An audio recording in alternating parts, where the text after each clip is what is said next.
warahmatullahi wabarakatuh. Farhad Abbas, pengacara pembela kaum lemah, melanjutkan komentar maupun klarifikasi daripada pengacara-pengacara brutal yang ngamuk, yang udah mulai cengengnya semakin cengeng dan semakin ingin membela diri dan menyatakan itu bukan penyerangan, itu penyerangan dan penyeraman.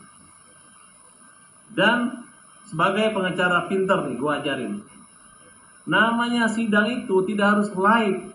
Sidang itu terbuka dan terkait dengan saksi, ya.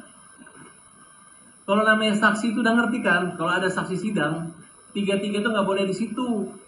Yang lain disimpan di tempat supaya nggak mendengarkannya. Jadi kalau saksi semua mendengar semua keterangan, ya bukan saksi namanya. Ngertilah, itu kan sudah kewenangan hakim. Ya catat ya. Nah kalau keterangan terdakwa nanti mau terbuka selama bukan kasus asusila, terserah. Kalau namanya masih saksi, saya sependapat dengan hakim. Dan jangankan tertutup atau tidak live, saksi lain pun tidak boleh berada di ruangan yang sama, ya. Ini kalau pengacara yang punya ilmunya nih pasti nggak akan mereka menyekak atau mengejek seolah-olah pengadilan tidak mengerti dan minta live saksi, ya. Catat ya, catat. Kedua, minta kepada Ketua Pengadilan Negeri Jakarta Utara melalui majelis, ketua majelis, bicaranya sama Pak Kapolres Jakarta Utara. Pak Kapolres, tangkap aja orang-orang itu. Kalau Pak Kapolres nggak mau tangkap, minta tolong militer, polisi militer, kayak Kejaksaan Agung tuh yang menjagain kantornya itu adalah militer. Kalau polisinya di situ diusir sama pura-pura ninja aja diam, alasannya ini ruang pengadilan, beda. Sekarang ketika dia ribut dia bilang ini bukan ruang sidang, begitu polisi datang ini ruang sidang. Ya Pak polisi, tangkep Pak, jangan disuruh istighfar, jangan disuruh sadar-sadar, Bapak tangkep. Bapak akan dibela oleh pimpinan Bapak gitu. Besok Pak, khususnya kepada ketua majelis, besok kalau pura-pura ninja dan pengacara-pengacaranya mengancam tidak akan sidang gara-gara majelisnya diganti, langsung Bapak buat penetapan, tangkap. Punya kewenangannya, tangkap. Dia kalaupun misalnya nggak boleh nahan ancaman di atas di bawah 4 tahun, dia mau lapor kemana? Tunggu aja putusan setelah putusan pengadilan tinggi. Beberapa peradilan kasus di pengadilan kan tidak mungkin. Itu adalah kewenangan. Dan ini sebenarnya adalah perhelatannya jaksa penuntut umum. Ngapain dia marah-marah sama hakim? Jaksanya aja nggak komplain kok untuk live. Kenapa dia harus marah-marah? Dan ingat ya, yang diperiksa itu adalah saksi bukan terdakwa. Kalau sudah live, maka saksi-saksi lainnya nanti akan niru-niru. Itulah independen pengadilan. Bedakan antara aturan persidangan kita, beda dengan aturan persidangan organisasi lainnya atau dewan. Kalau kita pengacara berdasarkan aturan KUHAP, kita Undang-Undang Hukum Acara Pidana. Kalau yang lain mungkin tertib. Mungkin kalau sidang di DPR boleh walk out. Kalau di pengadilan negeri, sidang mulia itu, namanya pengacara lu jangan WO. Kalaupun lu bisa banding, lu masih bisa ngirim surat tertulis. Di bawah hakim itu lu jaga, lu harus hormati. Siapa lagi yang bisa menghormati hakim kalau bukan kita sendiri? Saya menyatakan membela dan punya empati, simpati terhadap hakim kita. Dan hakim itu memang harus tegas. Marahin aja pengacara nggak apa-apa, kita hadapi senyuman. Kecuali dia memberi keputusan tidak adil. Banyak kok hakim-hakim yang galak-galak, tapi logis.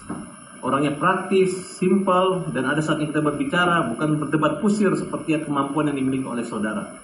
Jadi si kura-kura ninja ini adalah di mana aja dia ribut, dia berantem, selalu ngamuk, dia menganggap gonggongan itu adalah ketakutan, dan itu udah diikuti. Ini ada tabiat suami istri. Suami istri seperti itu, dia mengatakan hakim masuk angin.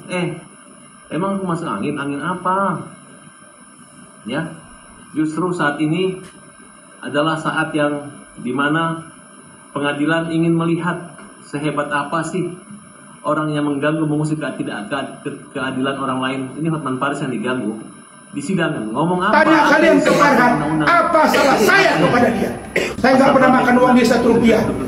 Saya nggak pernah bermasalah dengan dia. Tapi kok dia ganggu saya? Dia bilang saya kura-kura ninja.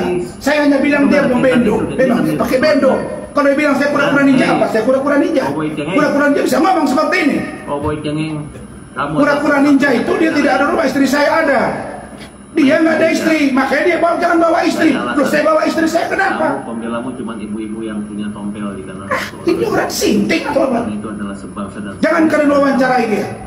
Dan Jadi kita bersatu lah, ya. Kemudian contempt of court berarti melanggar, menghina, dan memandang rendah.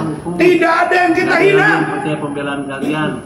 Kami menyampaikan ganti majelis, ganti ketua, karena kami sudah tidak percaya, karena keadaan hakim tidak netral. Kami meminta diganti karena kami curiga, karena hakim pun banyak yang koruptor, banyak yang disuap.